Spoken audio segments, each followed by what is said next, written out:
hukom sa ginibong drug bypass operation. Triple o 4 na doble ang bihikulo na gruso sa siyudad kang Naga. Mas complain ng police station kang Naga City Police Office. Newsbreak. Sa headlines kan mga barata, mahiwas na umahan sa Kabikulan, namimiligro ngunya na tig-uran asin sa paabuto na La Nina, sabi kan niya. Kasureko 2, nagaandam naman sa epekto kan mga bagyong malaog sa Kabikulan. Senior citizen na taga Nabua, Camarines Sur, arestado sa anti-illegal drug by bust operation. Mga bagong opisyales kang Central Student Government kang Naga College Foundation na iproklamar na. Diyos marhay na banggi. Ako si Antoinette Eduardo an sa indong tagapagatod Bareta. Camarines Sur 2 Electric Cooperative nagsiguro na may ginibo na sindang preparasyon sa paglaog kan panahon ng tag-uran. Kabali sa pinagaandaman iyo si mga materyales na gagamiton in kaso may restoration nagigibuhon. Ang detalye sa report ni Melvin Machado. Tamang maintenance kang linya ng kuryente ang saro sa nahiling na paagi ni Camarines Sur 2 spokesperson Raner Bukay para maiwasan ang mga aberya sa serbisyo ninda orug nangunyan na naglaog na ang panahon ng tig-uran. Kag nakaaging bulan na mainit ang panahon, nagkondusir subuot sinda ning paglinig sa linya kang kuryente. Alagad ang mga dahon na hinali, ngunyan nagtutubo na naman. Sinaging aktibidad ninda kang nakaaging mga bulan pag-andam subot ini, ngunyan na panahon ng tig-uran. Kang dry season, actually ang tigtatrabaho ta talaga duman si preparasyon para sa wet season. Kaya yun yan si pighandaan tangonan. Although day talaga may ibitaran na ang problema ta vegetation. Ano? Kapag nag-uran-uran, si mga tig-clearing ta kang dry season, ngunyan nagbuburuhay na naman. Kaya dapat ma-maintain po ini. In kaso may bagyong makusog na mag-agi sa Kabikulan asin madanyaran ang mga poste asin linya kang kuryente, sinigur ka manamiento kang Kasureko 2 na igwasindang panribay digdi. Igwa po kita mga spare, igwa po kita kaya ning mga poste and si mga common and distribution transformer paabot naman. Kabali na po dyan si mga metro. Kaya ipuhan ta kayo may buffer stock. Dahil iyon ang kinakaipuhan tangon yan. Lalong-lalo na may mga bagyo kitang maarabot. Dahil man inahagad. Pero talagang kaipuhan magpreparar kita. Dahil dakulong po kayo mga bagyo daang maarabot ngunyan na taon na ini. Dahil po lahali kita sa dry season. Tapos La Nina, dakol po daang posibleng tumama sa satuya. Para sa One Media TV 48 Naga, Melvin Machado, Newsbreak. Mientras tanto, ongoing ngunyan ang inaagihan na proseso kan Camarines Sur 2 Electric Cooperative sa pagbakal nin mga kinakaipuhan na materyales na magagamit sa panahon na may kalamidad. Susug Kiriner Bukay, tagapagtaram kan Kasureko 2, mas marhay subuot kunyaon na mismo sa natad kan Kasureko ang materyales para daina sinda mamroblema. Inaasahan kita ongoing si process ka itong iba. At least yaon na di sa tuyang lugar, yaon na sa Kasureko 2, ma-execute na lang kita ka itong patrabaho just in case magkaigwaning problema. Padagos sa mga bareta, huli kan pag-uuran na namamatean kan Kabikulan asin sa epektong pinagahandalan sa paabuto na La Nina phenomenon. Mahiwas na umahan subuot ang posibleng malubog sa baha, sabi kan National Irrigation Administration. Ang detalye sa report ni Melvin Machado. Inako ni National Irrigation Administration Bicol spokesperson Maria Cleofe Baraero na sa paglaog kang panahon ng tig-uran asin sa pinagahandala na epekto kang La Nina, mas dipisil subot ini para sa mga parauma huli ta malulubog sa tubig baha ang sa endang tanuman kumpara sa El Nino na may paagi para masuplayan nin pangangaipo sa irigasyon. Compared mo duman sa apektado kang El Nino, mas dakula si possible na maapektaran lugod kang La Nina. And mas masakit tabi, sir, pag inilugod na La Nina. Kasi once na itong mga farms submerged na sa baha, dahil lugod sinda totally makakatanom. Unlike pag ito bagang dry lang siya, may possible ka pang measures na pwedeng i-apply like araw katong pagpasubli ng mga water pumps. Ngunya na naglaog na ang panahon ng tiguran asin may pinagbabantayan pang La Nina, 6,185 na ektaring umahan subot ang namimiligrong maapektaran. Sa Camarines Sur, ang mga munisipyo na namimiligro na malantupan ang mga umahan, iyo ang Banwanin, Buhi, Libmanan asin Kabusaw, Camarines Sur. Estimated na pwedeng maapektaran niyan digdi sa bilog na Bicol region kang La Nina is around 6,185 hectares po. kumbaga dapat na bantayan ta dahil si mga vulnerable areas yan po pag-abot sa paglaog nga ni kang La Nina. So particularly digdi sa Camarines Sur ang mga munisipyo na usually kumbaga sa duman sa historical data na perming affected kang La Nina is Buhi, Libmanan and Kabusaw. Mientras tanto, gamit si mga backhoe kang niya ginagamit na subot ini para maglinig sa mga irrigation canal, mientras sa day pasubot sigido ang pag-uuran sa reyon. Para sa One Media TV48 Naga, Melvin Machado, Newsbreak. Mientras tanto, higot na monitoring man ang gigibuhon ka National Irrigation Administration sa saindang mga irrigation canals as in dam para maitao subuot ang tamang serbisyo sa mga parauma. Ang close monitoring tapo sa mga dams and irrigation projects sige-sige po yan para kumbaga na i-apply ta itong proper measures na pinagplano kang niya para po sa inda. Sa iba pang bareta, para makasiguro ang Naga City Police Office na makakapag-responde sindanin tultul sa panahonin kalamidad, pinag-enot nindang pasiguruhon na yaon pa sa tamang kondisyon ang sa indang mga kagamitan. Susog ki Staff Sergeant Roberto Aguilion, Assistant Spokesperson ka Naga City Police Office, na kumpleto kan gabos na police substation sa syudad ni Naga ang pagpresentar asin pagrekisa kan sa indang mga kagamitan bilang paghahanda sa panahon na may bagyo o aksidente sa tinampo.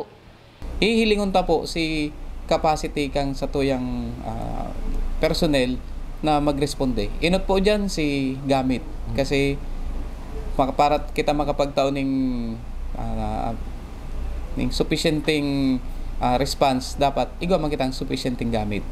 So nahiling taman po kompleto man ang sa tuyang equipments na as required by the national headquarters.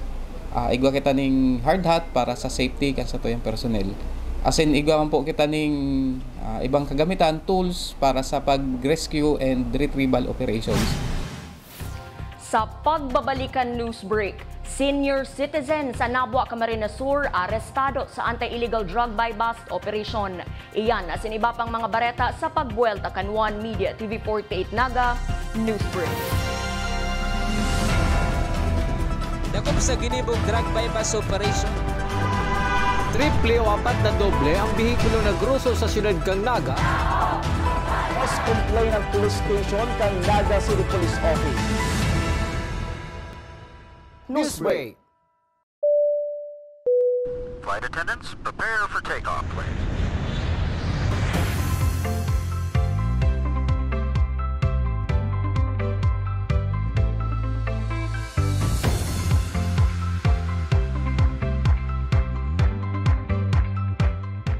Slip life vest over your head.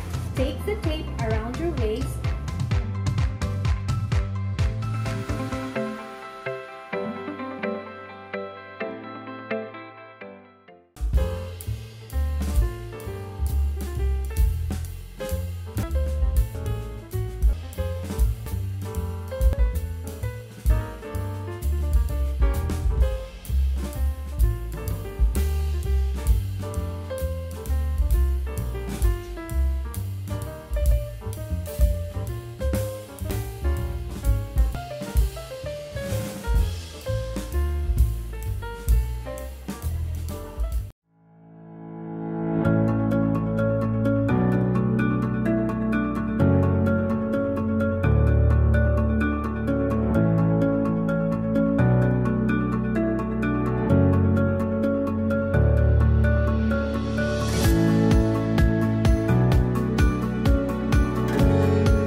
Converge is a world-class ICT company with the most resilient and superior fiber optic service in the Philippines that continues to delight millions of its users in the consumer space while serving a growing number of business clients in the SME, enterprise, and wholesale segment. Converge Business. Strength, resiliency, results.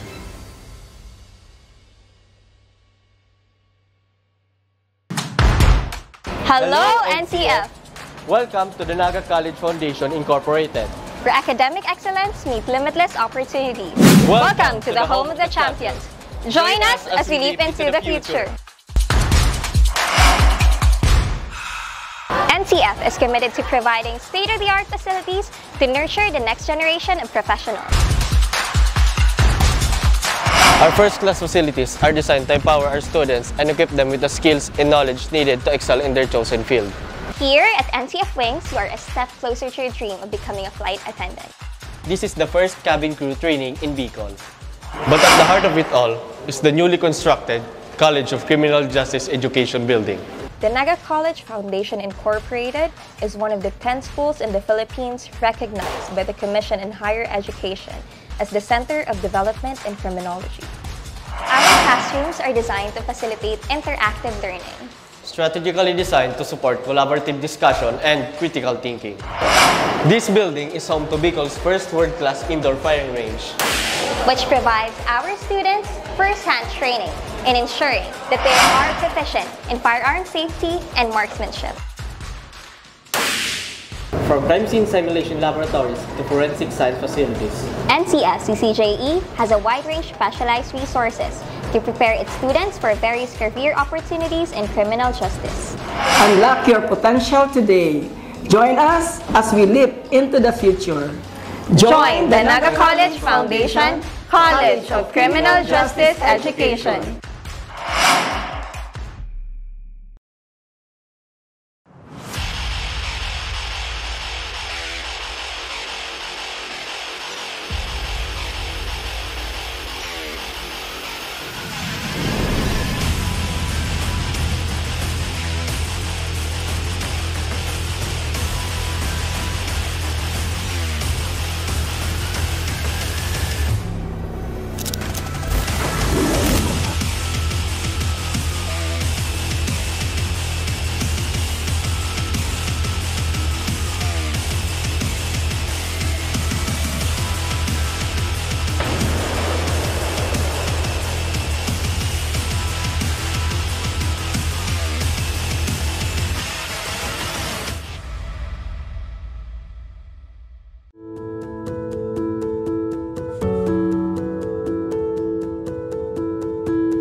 sa ginibong drug bypass operation. Triple o apat na doble ang bihikulo na gruso sa siyudad kang Naga. Mas complain ng police station kang Naga City Police Office. Newsbreak. Sa pagpapadagos kan mga bareta, nangapodan si dating Vice Presidente kan Pilipinas Attorney Leni Robredo na dai magtubod kung may maghagad din kwarta gamit an sa iyang account. Pinag-share sa social media kan dating Vice Presidente ang fake account na gamit an sa iyang profile pictures. Sa police report, nasa kustudiya ngunyan kan Police Substation number 6 sa Barangay Kararayan, Syudad ni Naga ang suspect na si alias Erickson, market guard, residente kang Zone 2 St. Vincent Street, Barangay Kalawag kan Syudad ni Naga, huli sa kasong 11 counts of rape by sexual assault, as in 5 counts pa kan kaparehong kaso na pagbalgarman kan Republic Act 11648 nagabus mayong piyansang pinagrekomendar ang korte. Susug ki Police Staff Sergeant Roberto Aguilion, Assistant Spokesperson kan Naga City Police Office, huli sa pagkakaaresto sa akusado. Mapupo na nasubuot na dangugon ang kaso sa korte. Ngunyan sir, itong tao na naaresto sa warrant nga kang Police Station 6, for the meantime nasa station muna siya kang duman sa Kararayan para i-booking, ma-presensya sa court para magkaigwa na ng jurisdiction sa iyang pagkatao. Ngunyan po, ibabalik si warrant, kaibahan si tao, and mapuon na po ang inapod na court proceedings para madangog ang merit kasi reklamo laban sa iya. Sa iba pang police report, sa edad na 68 anyos ni alias Pong, residente kan barangay Inapata, Nabua, Camarines Sur, nagibo pa kaining mainbuelto sa illegal na droga na naging dalan para siya maaresto sa ginibong anti-illegal drug buy bust operation kan Nabua Municipal Police Station. Nakumpiskar sa sospek ang tulong plastic sa Shenin pinagtutubudang shabu asin ang buy bust money na ginamit. Sa ngunyan, pinagaandam na ang kasong isa sa angat sa lolo na yaon ngunyan sa kustudiya kan Nabua Municipal Police Station. Sa iba pang bareta, ginibo kasuudma duman sa barangay Paltas Mall, Virac, Catanduanes ang ceremonial destruction kan mga na-recover na ekipahe asin kagamitan sa sarong Shabu Laboratory kan taon 2016. Presente sin the PNP Bicol Regional Director Police Brigadier General Andre Perez Dizon, DOJ Assistant Secretary Eliseo Cruz, PDEA Regional Director Edgar Hubay, Police Colonel Ryan Ador kan Catanduanes PPO, media, barangay officials asin BFP. Ang natadang mga kemikal ang dadarahon man subuot sa syudad kan Valenzuela sa panginginot kan PDEA antes ining dagos ng rauton. Padagos sa mga bareta, mga bagong opisyales kan Central Student Government Canaga College Foundation na nanggana ka nakalihis na eleksyon na proklamar na. Ang detalye sa report ni Christine Alcanzo Reyes.